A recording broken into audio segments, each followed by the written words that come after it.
In this video, I'm going to talk you through what to do if you find you have a cold-backed horse. I don't much like the expression cold back.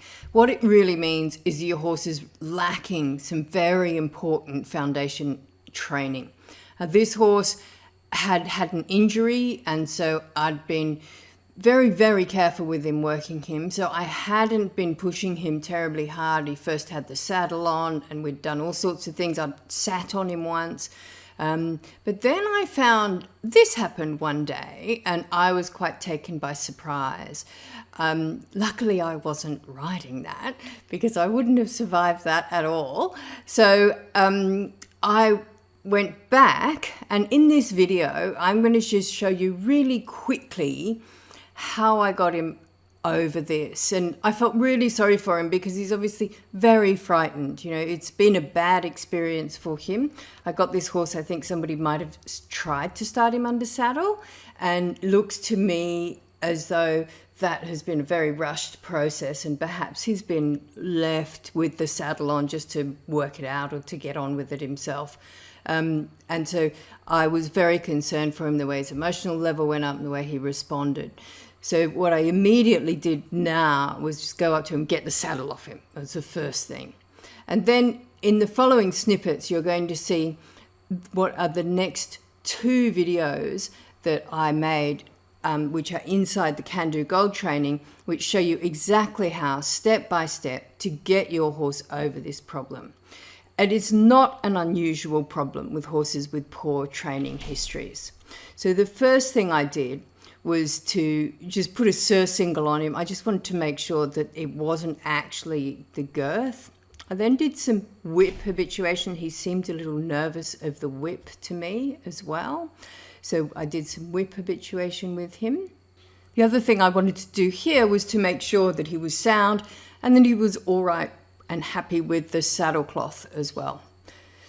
I call this the recycling lesson because I use old milk bottles that I weight down. Now, the first thing is to know, never tie anything to your horse.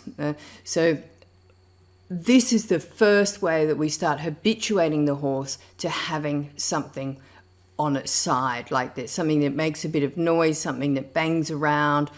And it's going to be exactly where your legs are. You don't want the horse's first experience to be your legs. You want to make sure that the horse can stay relaxed and focused with these things banging around. And so it's very important that we don't tie them to the horse. You also see that I've got the horse in a head collar and I'm keeping him away from the edge of the round pen. And it's another very important aspect, not to leave the horse to get on with it himself, because horses rarely teach themselves anything we really want them to know.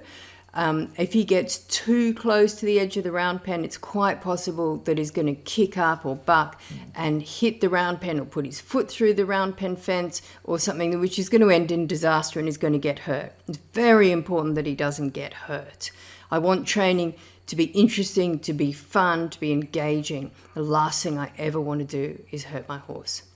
This is part 2, so this is the second day. So in the first day I didn't tie anything to him. By the second day, he's ready to have something tied to the saddle. So I start with one at a time. Don't want to overdo it. And you can see I've got easy access to that as well if I need to remove it, if I have made a bit of a mistake and gone too far.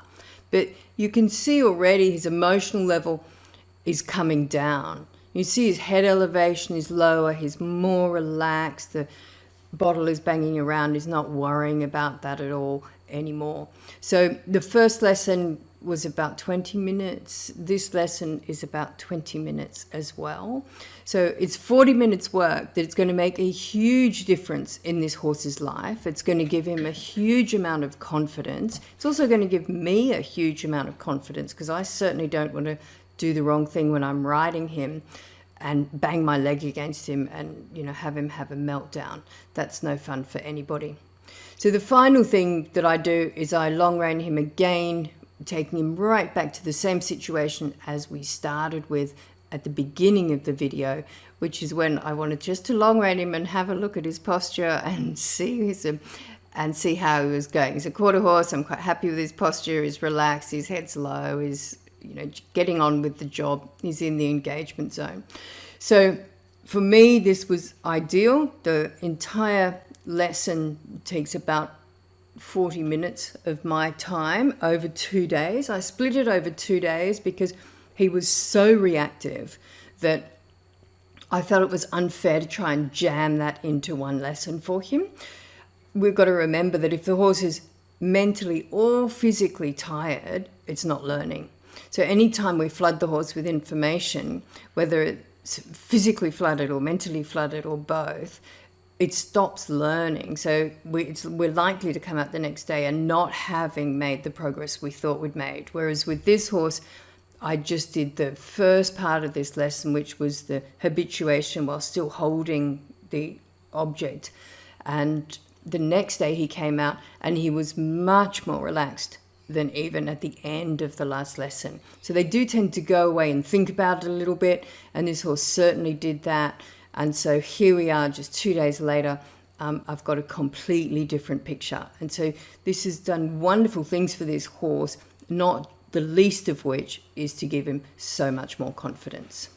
To get the whole lesson, go to the Can Do Equine training. I'll see you there.